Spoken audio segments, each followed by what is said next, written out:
Hey everybody, thanks for tuning in. It's time to talk.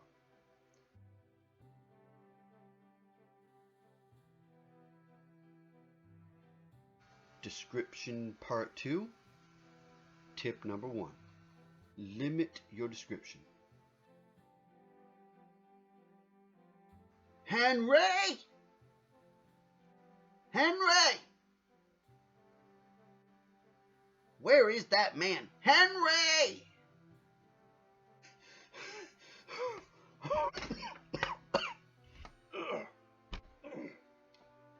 What's the matter, Marie? Your ulcer's acting up again? What? No, it's not my ulcers. It's my husband. I can't get a hold of him when I want him. Well, I'm here. What you want? Want? Well, first of all, I want to know, where have you been? I've been out the back door 342 feet south by southwest, which is about 104 meters or 114 yards. Where did you say? I've been in the back 4 acres, which is 1.61874 hectares. Henry, don't talk all that measurement nonsense. I just want to know where you've been. In the backyard. Well, why didn't you just say so? I just did. Well, all right, but what you been doing out there? I was burying seeds 1 inch deep at 3 inches apart in rows that are exactly 3 feet apart. And that's 0.9144 meters if you're asking. Well, I ain't asking, Henry. All I'm asking is what the heck you been doing? Planting beans. Beans? Beans. Well, what kind of beans? Phaseolus lunatus. What'd you call me? I didn't call you nothing. I said Phaseolus lunatus. Well, what's that? Lima beans. Llama beans? Lima beans. Well, why didn't you just say so? I was out back planting lima beans. Is that better? Well, I should say so.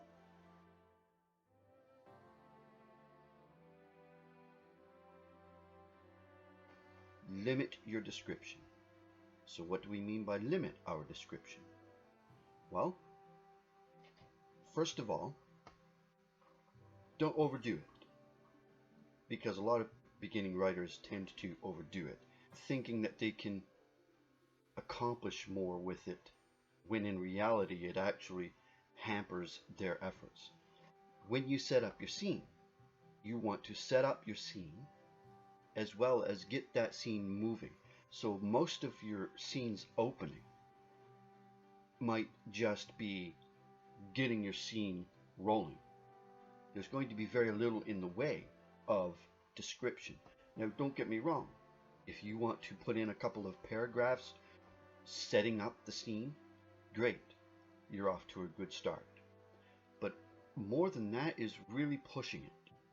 Because, like I said, the reader isn't going to want to be overloaded with too much imagery.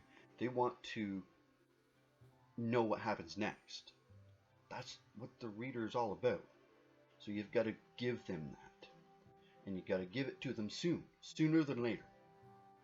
So, set up your scene by using a paragraph or 2 of description and pick maybe 3 to 4 things that you want to describe. The biggest parts of your scene. Don't go narrowing down too much into minute details. You can pepper those in throughout the rest of the scene. When we start at the beginning of the scene, what do we want to relay? That your characters are in the midst of a conversation? That your characters are packing for a trip? That they are thinking of the last bit of information that they had. In each one of these situations, you're going to handle your description a little bit differently. For the packing part, you can layer in a little bit more description, right? Because it's a slower scene. For the dialogue, that's a completely different matter because you want your audience to be engaged in that dialogue. So there's only going to be a limited amount of description throughout. So in order to get that description in there, you have to tweak your dialogue for moments of clarity, for moments of positional clarity. Now, what do I mean by that? Where are your characters? What are they doing? What specifically is each person engaged in the activities where they are having this conversation? Are they in a pool hall shooting pool? Are they riding horses? Are they running, trying to get away from their enemies? Think about the context and drop in tiny bits of description here and there. Let's take the chase scene. They're going to be thinking, let's get the heck out of here before we die. So this kind of situation is where you can drop in a little bit more of description in order to set up that your characters are getting the heck out of there because they need to evade their enemy.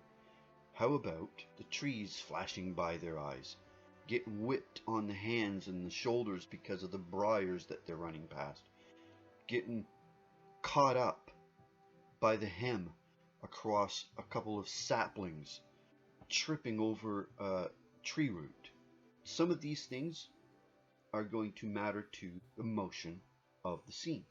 And so what you're going to have to do is drop it in quickly and keep the pace moving. You don't have to fill out the tiny details of what the shoes they're wearing or how many times they brushed their hair that morning. That's irrelevant. You want to focus on the major, most poignant details that matter to your story.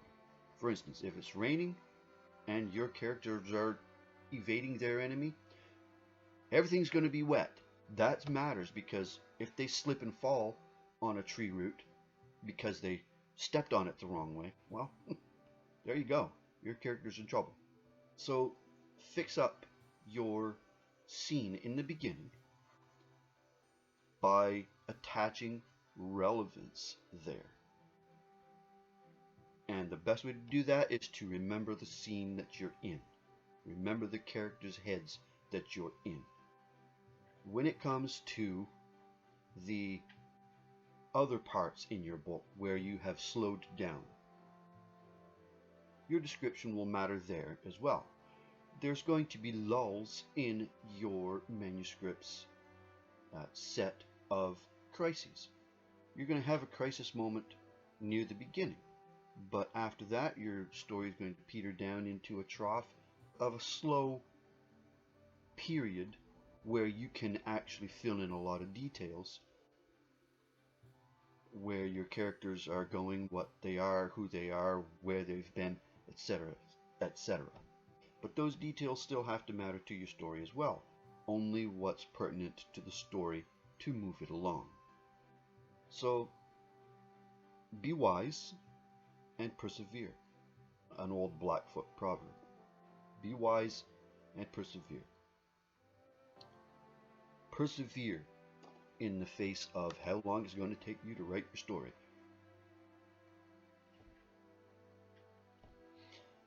Persevere in the face of how well you want to write it. Be wise with your words. It would be nice if you liked the video to hit the like button. If you're interested in more of my content, hit subscribe. Thank you for spending the time that you have with me today. I appreciate it. I'll talk to you later.